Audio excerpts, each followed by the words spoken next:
Welcome to Business Unveiled Podcast. This is the place where we help overwhelmed, time-starved entrepreneurs like you make the profitable shifts to get more done and get more out of life.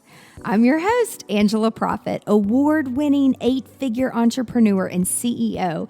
And in every episode of Business Unveiled, I'm bringing you conversations that will give you the expertise and strategies that will scale your team and business so you can get shit done. That's GSD in our world. So get your time back and grow a business that helps you be present in your life. Let's do this, y'all. GSD leader, I wanted to take a quick break from the show to share something super important. Did you know that employee wellness is killing businesses?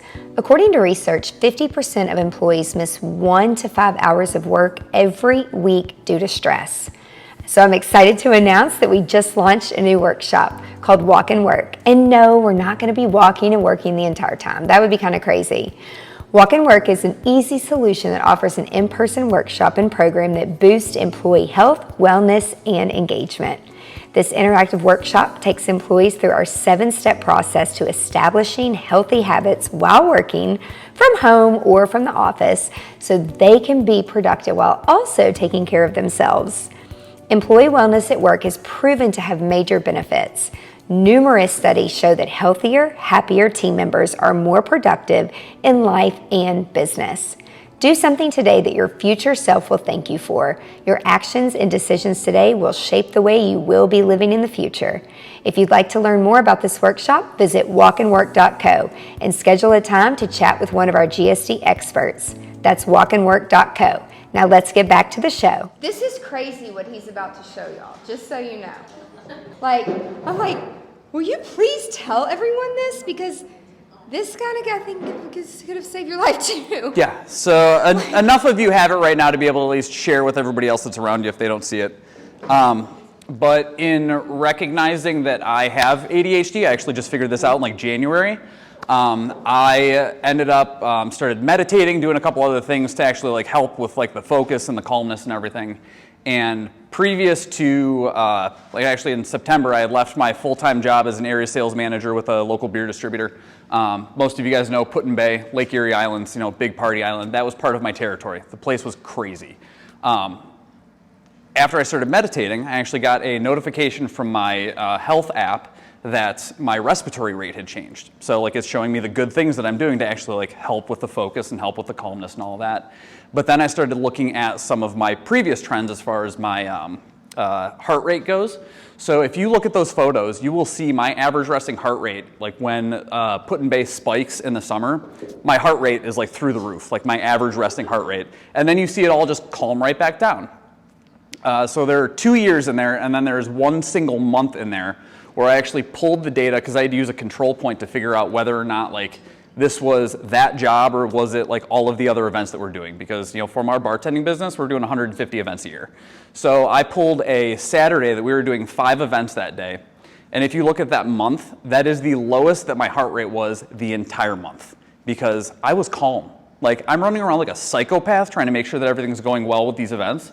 But that was the calmest I was the entire month. So those actual data points on there are incredible to actually see. Do you use the sleep too? I love the sleep.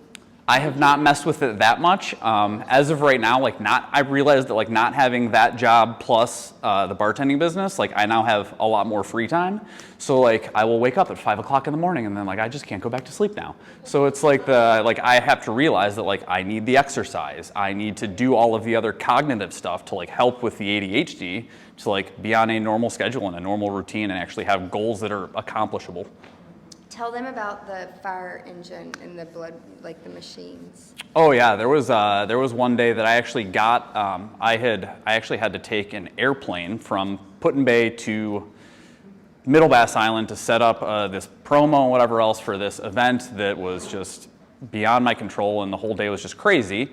And I realized that day that was I recognized that my blood pressure was through the roof. As soon as I got off the island, drove back home, I drove straight to the Maumee Fire Station where I had the deputy chief hook me up to the blood pressure monitor, and my blood pressure was 156/117. And then the next day I went and tested it, and it was like 121 over like 79. So like back to normal. But like if you have a job that is like actually killing you, like you have to like be very mindful of like your health and everything else that's going on, especially like in the event industry, because everything is high stress, high pressure, and you're doing a lot of people pleasing. He was showing me several graphs of like the different days, and those are the types of things that like a watch or your phone, but you have to turn it on and you have to set it up. And the thing that sucks with Apple is they make you think, at least again, this is what I believed in my head, that if you go buy a computer or a phone or a watch, like it'll just magically be set up in the cloud and it'll magically turn all this shit on, right? Until your computer crashes and you have nothing, and then you go to iCloud.com and then the rep on the phone says, well, did you have your time machine mapped to a hard drive or to the time capsule? And I'm like, what's that? You know, I learned all this stuff the hard way. I'm like, why don't they tell you these things when you walk out? And so these are the types of stories that make people pay attention differently, where it really could save your life. I do encourage you to watch the keynote on YouTube from Apple, because they start off with the watch, and like, was it your watch or was it just your phone that told you that? It was a notification from the health app that the respiratory rate had changed, and that was with all the like the meditating and everything else that I had been doing. Welcome. It's Angela. I'm back for another episode of Business Unveiled, and I'm so excited. I'm in Chelsea, Michigan today, and if you're wondering why we have a backdrop of a bathroom, I'm going to show you up close and personal details later, but it's all about the wallpaper. It's not about anything. You're not coming to the bathroom with me, but you are coming to the bathroom with me. Okay, you'll see later. But today we have a special guest. We're doing a workshop here in the community, and I'm excited to have a business owner and operator, Brennan. He was great. I could tell immediately on our Zoom, you can just tell who the oranges are, and I'm like, okay, he's so orange. I mean, you cannot be not orange and own a bartending, and like a mobile bartending company at that. So it's not just like bartending, it's a whole nother ballgame when you're moving things back and forth. So I'd like for you to tell everyone who's watching and listening, if you are here, thank you so much for your time. How did you start your business? So I was actually in college. I was bartending at a local bar. I ended up having two of our regulars. It was a Monday night dart league. I mean, you know, a couple real cool guys that Chad was actually the first one. They got married down in Mexico, asked me to bartend the wedding. So I was like, okay, cool, not a problem. I can do that. And then I also still was able to make my shift at the bar later that night, because I didn't start that night until like midnight. So I did Chad's wedding. 2 jobs. Absolutely. So I was able to do Chad's wedding. They, you know, at the end of it, you know, when all was said and done, like I made some great money. I had a ton of fun with a lot of people that I already knew. And then really kind of realized that like that's, you know, outside of working in a facility, in an actual like bar and restaurant, I'm able to actually go out and, you know, serve people at venues that don't traditionally have, you know, services on site. So I really kind of saw a business opportunity there. And how did it all start? If you saw a need, and today it's like, who do you service? It goes back to what did you do first, and you saw that burning desire of like, this feels good, this feels right, like let's do this. So how'd you do it? So, you know, after I had done Chad's wedding the first time, you know, the next one I did Marv's kid's wedding.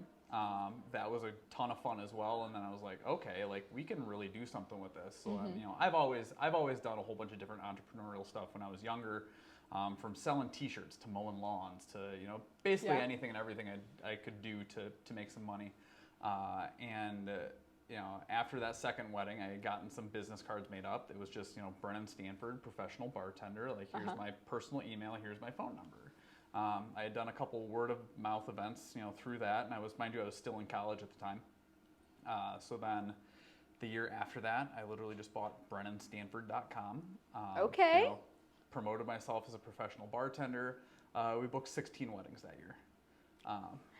But was it because of the website, or did you even put up a website, or you just bought the URL? So I bought the website, built the website. You know, Okay. when I was in high school and into college, I originally went to school for management information systems. Okay.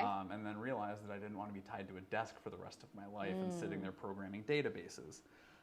So I ended up, you know, buying the website, just doing that, and then with all of the SEO stuff, I mean, mind you, I started this business 16 years ago. I mean, so the internet has changed. Before Facebook and before all the social media. We actually were one of the first universities to have Facebook. Yes, Bowling Green State University was one of like the first 50 or something like that. Really? Yes. Oh my gosh. So I was able to do a little bit of like self-promotion on there and like a little bit of that stuff. But getting that website and really pushing that kind of turned things around, you know, like I said, I mean, and then it just kind of organically grew from there. Yeah. You know, after that, I ended up with a job with a beer distributor. I ended up in, 11 and a half years there, 8.5 years in management. But, just really realizing, like, not only having a full-time business or full-time job with benefits and all of that, which was great, and then just the bartending business was just organically growing at that point.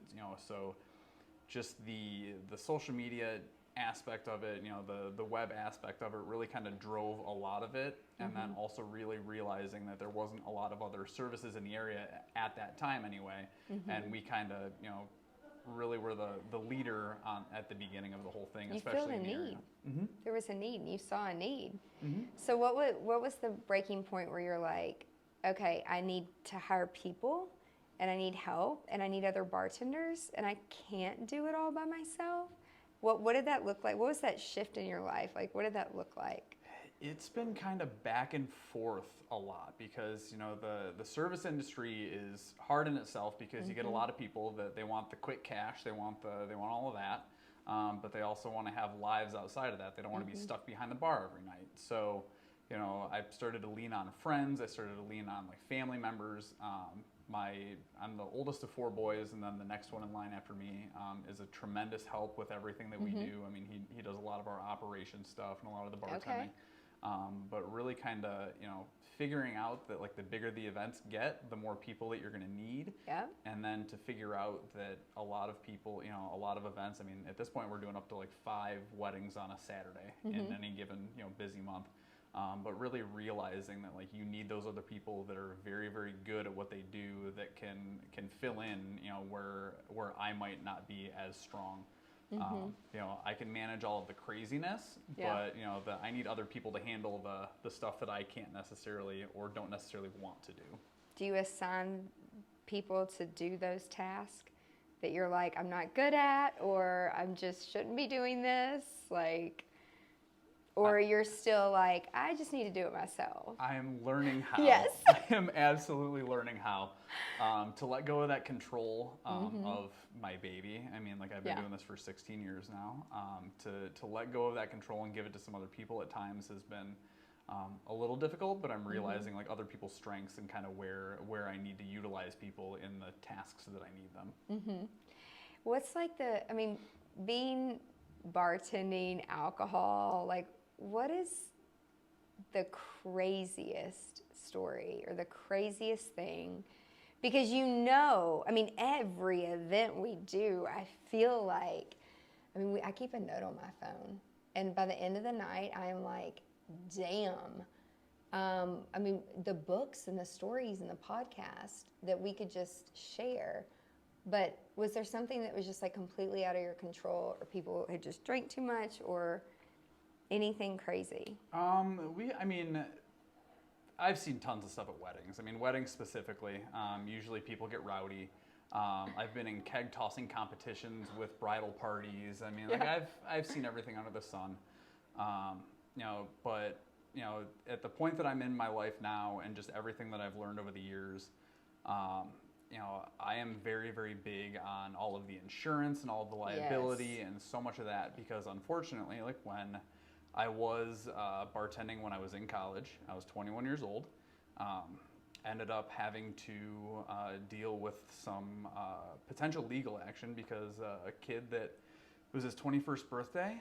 He came out with, our DJ and some of his friends. They were bouncing back and forth between a couple bars.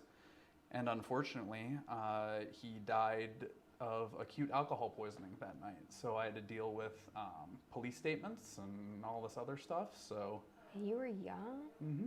Oh my God. Were you freaked out? I was terrified. I mean, kid just went out to go have a good time on his birthday and, ended up dying because he drank too much. Yeah. So, on top of that, I also had, I've testified in DUI cases. I've been subpoenaed to deal with that stuff. And then I bought my first house in August of 2017, closed on my birthday, so happy birthday to me. Yeah. Moved in mid-September, and then November 11th, a month and a half after I'd been there, I had a drunk driver come through my backyard doing $90,000 worth of damage to my backyard. And then had a contractor steal $17,000 from me and file bankruptcy.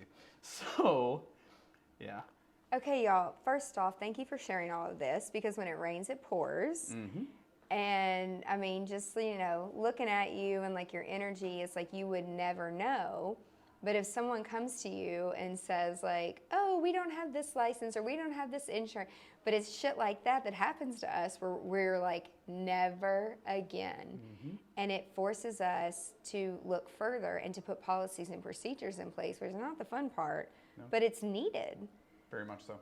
Very, very much so. Is that why I'm assuming why you're such a stickler about specific things is because you need to make sure, well, obviously that your business is covered legally, but I mean, that's pretty impactful. Very much so. What changed in your business when these things happened, other than the paperwork portion, with the people portion?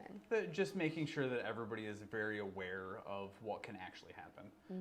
A lot of people, they see alcohol as the fun side of it, because it really is. I mean, it's fantastic. I mean, we're high volume, big personality, big event, great time, style business, and people also have to realize that there is, there's a fantastic side to it, but then there's also like you still have to talk about the important stuff that is like this is what can happen, and you just want to make sure that you're covered and prepared and everything. We make sure that every single one of our bartenders goes through serve safe training to make sure that they know how to handle people that are intoxicated or to notice the signs of intoxication. But you also have to combine that with still making sure that people go out and have a great time, because you're there to celebrate a special event. I mean, that's what we want to do, is we want to celebrate the special events, but also while understanding that like there's still a liability aspect to it that is very important. I would say one story, I don't know, there's so many, but I'll never forget this venue owner and this client. They had to have bottled beer, and they had a policy at this venue, no bottled beers. And I mean, it was everywhere, like no bottles, no bottles. They wanted to have kegs, and this family was like, absolutely not. We're not even putting beer in a glass. They wanted the bottles, and they wanted these koozies. And so because of who the client was, and because the owner of the venue really liked the client, and he kept on and on and on, he's like, the reason we don't is because people throw their bottles. And then if they had this big John Deere tractor, if they run over the bottles, it ruins it, and glass goes everywhere. It's just a bad. And so after he told me that, I was like, oh, well, I get it. And of course the client's like, my guests aren't going to do that. My guests would never throw the bottles out into the grass or the pool. It was around a big pool, and he was like, things ended up in the pool. It's ruined they had stories, right, of why this was a policy. But he chose, the owner, to break the policy. Now on Monday, when the guy comes to do his whatever weekly mow the grass, guess what? Ended exactly what happened before happened. And so when you're the planner, they're going to come back to me and say, I know we had many discussions about this, but at this point now I need your client to buy me a new tractor. Oh, wow. Wow. Yeah. So it's like, the whole point to the story is like sometimes you should tell people why there's something, and so that they understand, where it's like, we're professionals. We've been doing this for almost 2 decades. I've been doing it for over 2. We just kind of know at this point, but it's still important to communicate to people why you don't want to do those things. And so then it didn't get super ugly, but it could have gotten ugly if my client had not been so gracious to say, you know what, I totally understand. It was a policy, you broke it for me, and so what can I do to make it right? So he totally took ownership of it, and then he's like, who did it? Because they had cameras. Yeah. Oh yeah. You're gonna have a hard time not getting caught anymore. So we know exactly who it was, at what point, and then the person's like, that is not me. And I'm like, okay. clearly we're all drinking. Let's just take ownership that there is a reason that we don't do these things, kind of thing. So, you know, it's those types of situations that when someone tells you there's a process, like there's a reason, you know, and to ask why. What is the craziest request for any party that you guys have done for like a signature drink, or like what's like really impactful? Or so the crazy, we've done some fun stuff where we had to do a paloma for a client, which I absolutely love palomas. Yeah, I do too. Especially fresh palomas. I think it was the guest count was like upwards of like right around 300. Super hot wedding in July, so it was in a barn. So it was logistically challenging in the first place. To say absolutely. The least. But then I think we ended up having to get, because they wanted everything fresh, so we had to get like 5 gallons of fresh squeezed grapefruit juice. We had to get like 3 gallons of fresh squeezed lime juice. And I mean, I had to, we had to jump through all these hoops. Not only did you take a barn and turn it into a wedding venue, now we've got to take, high-end specialty cocktails and make them in a barn that we turned into a wedding venue. Yep. So, stuff like that. I mean, but that's fun though. It's challenging. I mean, it's something that's unique and different that we really enjoy doing. That's awesome. Yeah. Do people want you to do that? Like, do the signature drinks? Is that like, are there new trends for the upcoming year in like drinks and mixology and cocktails? And there's some cool shit I've seen. There really is. We see there are a lot of different ways you can do it. Some people want to do specialty cocktails for just the first hour of the event. Yeah. They want to just feature something, and then everybody else can go to drink and whatever else they would normally drink throughout the rest of the evening. And then you have people that want to select like a very basic signature cocktail. They want to feature it all night long. They might take a vodka cranberry and add some fun garnishes, and then name it after their dog. We see a lot of that. Like, people taking like their favorite drinks, naming it after their pets and animals and everything. Yeah. And it's even more fun too because our portable bars that we actually use, we have a large format vinyl cutter in our warehouse, and we can actually take and customize the front panels of all of our bars. That's awesome. So we've taken, we did a wedding at an airplane hangar, so we did like some signature cocktails there, and then we ended up taking a vintage airplane and cutting that out of vinyl and slapping it on the front of the bar, and That's Love so is in the cool. Air is on there, and Oh, that's so cute. the groom was really, really cool. He was actually both the bride and groom were great, but the groom is a pilot, so he was totally played into the whole thing then. Oh, yeah. That's so fun. Oh, yeah.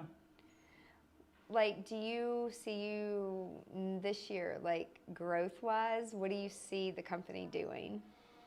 I'm almost scared for how much we're about to grow because I no longer have my other full-time job. I now have complete focus on all of this, and so let's talk about that. What was the final, like, okay, this is time to choose and go this way and commit full time? What was that breaking point story? What happened? That was when we started doing 150 events a year, and I still had a full-time job, and realized that, I couldn't necessarily manage both of them at the same time and give all of my full attention to all of the clients and all of the stuff that actually needed to happen. Yeah. I had some awesome people in place that were helping out tremendously with a lot of the stuff, and then now, I'm able to at least focus on that and grow the business going from there. We've changed some of the things that we do, and we're now also offering some different upgrade options and a whole lot of stuff that we weren't necessarily offering before because we just didn't have time to do it. But now the world is your oyster essentially. I mean, there's almost too much customization that we can do. It can get a little nutty. Sometimes it's just too much. It's like, okay, let's pick and choose. Let's not do like everything because it's just too overstimulating for people. It really is. I mean, especially when you're doing an event bar, you want to give the guests a good amount of options, but you don't want to overload them with options because at that point, they're going to walk up, they're going to see a massive menu and all of these things, and they're still going to say, oh, just give me a Miller Lite. Oh, just give me a Bud Light. Like, you just gave them too many options. Like, I know that's too much. Like, I'm just going to select one thing. Yeah. Yeah, so don't give too many options. But in life, right? It's just not a, but think of it. If you walk up to a bar and there's too many options, not only does it stall the line, that's where I'm thinking, I'm thinking about the logistics of like, no, and we're not putting a cute little sign just down here. I'm like, we're going to put a big cute sign up here. So if people, first off, it's like, I don't like lines, but it's like, how do you avoid them?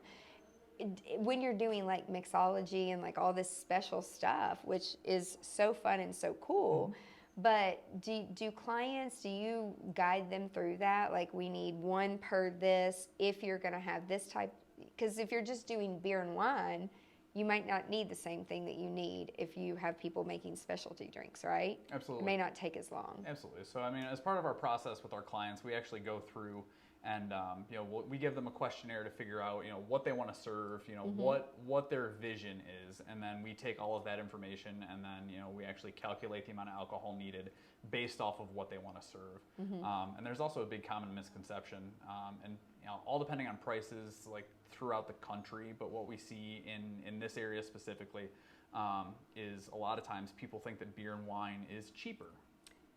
This is a big myth. Big myth. It is this not is good. actually cheaper.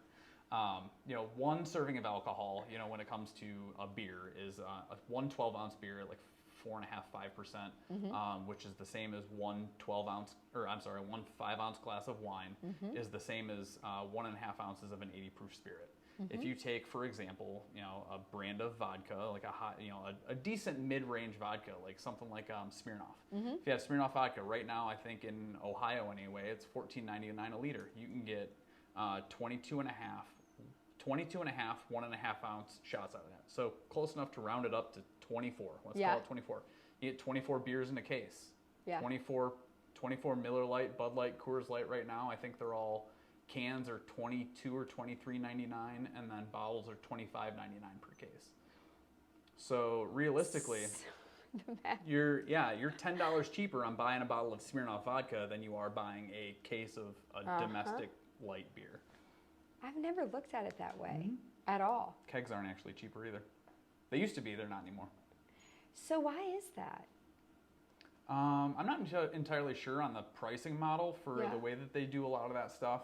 You know, a lot of control states, Ohio, Michigan, Indiana is a little bit different, but a lot of them are control states. So like everything in the state of Ohio is, every high proof spirit above 42 proof is all owned and regulated by the state of Ohio. So they set all the prices. Everything that you see on the shelf in the liquor store is on consignment. Nothing to do with it. Nope. It's in Tennessee, and again, if you travel and do events in every state and every city, even if you get into the city county, is different, and their rules are different, and the venues are different. Yeah. And so you all can go into venues and do what you do, like they allow you to come in. And not every place does that. But do you think that's because of the liability? Not only the liability, but also, you know, so if they're, you know, in most states, a lot of the liquor licenses are tied to brick and mortar establishments. So it's only inside these walls that you can serve. You can't take it off the premise. You can't take it, you know, you can't just, you know, pour something. I mean, now the laws have changed with COVID and everything else. A lot of places are allowing to-go stuff and whatever else with it, you know, if you operate within the eyes of the law. But, you know, we go anywhere that doesn't already have a liquor license on site. So anybody that already has a liquor license on site would typically already have a staff. They have their own liability insurance. They have all of that, and they're a full-blown operating. You know, they usually have catering. They usually have, you know, full bar and everything. We go to places where clients can provide all of their own alcohol.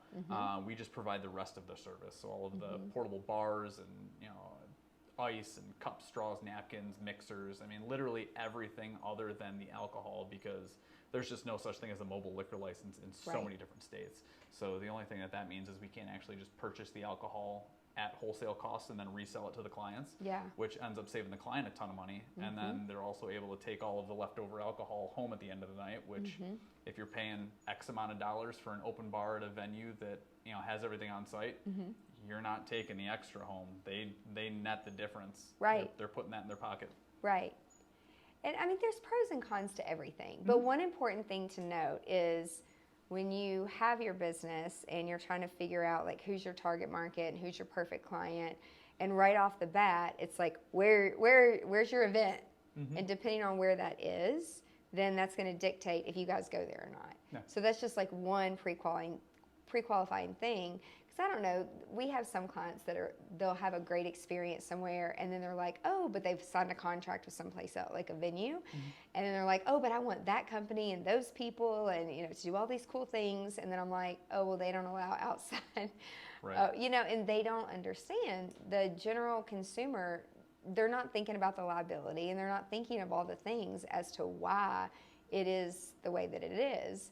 Do you have people that contact you and you're just like, I can't because we don't work there?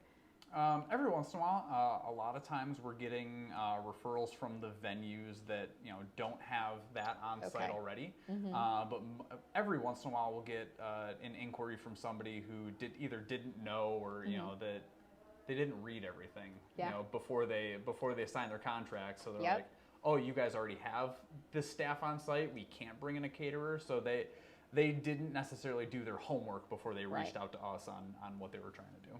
And it actually recently happened to us that another planner was planning a wedding. Something happened, and it was his destination, and then it ended up, their designer contacted me, and she's like, we need somebody to come in and fix this. And she told me where it was, and then she sent me the vendor list, and she's a client of ours. It's the only reason we entertained stepping in and helping just with this situation, and which normally we would not do because it's a big mess. But we went to the final meeting, the only meeting that I sat in with a long list of everything. I'm like, how is this happening and this happening when this venue they don't do this? Like you can't, it's illegal. You can't bring in all of these things.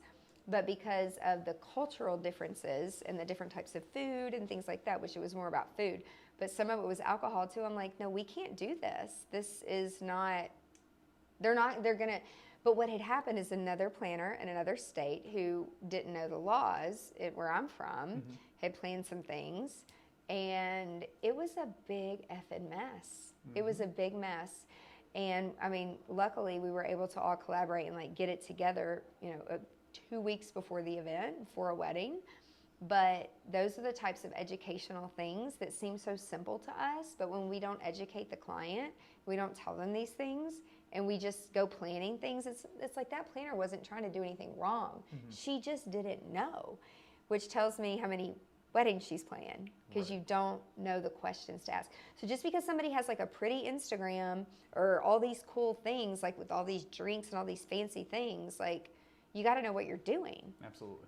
And that takes experience and it takes time. So what is your favorite, if you had to like give one recipe as we wrap up of like, this is our favorite drink, this is my company's signature drink, like do you have one? Like what would it be? And what's it called? I have a really hard time picking something like that because typically like bartenders, I mean in my personal experience and like all of my friends and everything else, bartenders are lazy drinkers. I mean, like, give me bourbon on the rocks. Okay. I mean, I will do something very, very simple or like a Kentucky Mule or just something so simple because when I'm personally making it, like when I'm not working for somebody else, like I just want it to be simple. Like I don't want I just want to enjoy the taste. I want to enjoy like a good bourbon or like a good. I also really, really like tequila. Really like tequila, and I'll just drink tequila on the rocks with a little splash of lime, maybe a little bit of mineral water. But other than that, I mean, I usually just keep it absolutely simple for what I'm trying to do because I don't want to break out, all the pomp and circumstance for something that I'm just gonna have one or two good drinks and Have you done all the tequila tasting in Mexico? I fly hot air balloons as a hobby. And What? I just rode in my first hot air balloon in Egypt. It was, anyway, you tell the story. So, it was crazy. So I've been traveling You fly them? Yeah. So I've been traveling with my buddy Jordan. We've been going down to León, Mexico, which is in central Mexico. Have become really good friends with some people down there, and we actually this past November had a fantastic opportunity with one of our crew members. He took us out to his family property where we actually went out to the agave fields, shared an incredible meal together. Just the whole thing was incredible. I mean, the uncle owns the property. Luis, Danny's brother, manages the fields and everything else, and then his cousin is the one that makes the tequila. Just That's super so cool. cool experience, and they make some really good, really high-end tequila. And you went up and down in the hot air balloon? Yeah, we've been flying there we go down for the same event. Like I said, I think this was this coming November will be my 8th year down there. I never realized that the weather, it really depends on the weather with the hot air balloons. Well, so I've signed up for years, on all these different trips that I'm on and stuff. Like, there's a hot air balloon because I want to get the aerial shot, right? I want it to look like a drone is soaring over the city that I'm in. And so I always sign up, but then the first one that I actually got to go, because the weather was always bad, and you had to get up at 3:30 in the morning for the sun, and I'm like, oh my God, you already heard me say I'm not a morning person. But this day in Egypt recently, it was like, okay, the weather is cooperating, and today is the day that I actually get to go up in a hot air balloon. But I was like half asleep, riding there, and what I was told was going to be this luxury hot air balloon experience. You kind of like make things up in your head. And so what I was thinking was going to happen, and then what actually happened, I'm like, oh my God. First off, the balloons are flipping huge. Yep, and you had probably what, like 12 to... Oh, there were 30 people. Oh, that big basket, there were 3 big baskets. Big basket, big balloon. And so we are shipped over to this island, it was like a scene off Breaking Bad, kind of. And then, I don't mean that in a bad way, but it kind of was like just uncomfortable. So we're just like going, all these vans, and there's like hundreds of people that do this like 3 times a week. That just go ride balloons. Yeah, it was a lot of people. Then you get on these little bitty boats, and you have to be taken on a boat to this little island where all these balloons are. And it was just, it was hot. Yep. It was hot. In fact, I had a viral TikTok for doing a dance in the hot air balloon. Oh, I wasn't really like dancing that much. And it wasn't even my idea. It was someone else's idea on that. They're like, Ange, let's do this. And I was like, okay. And a girl freaked out. She freaked. We weren't even like moving. It was just, I was like, we're just moving our bodies, and it's over in 13 seconds.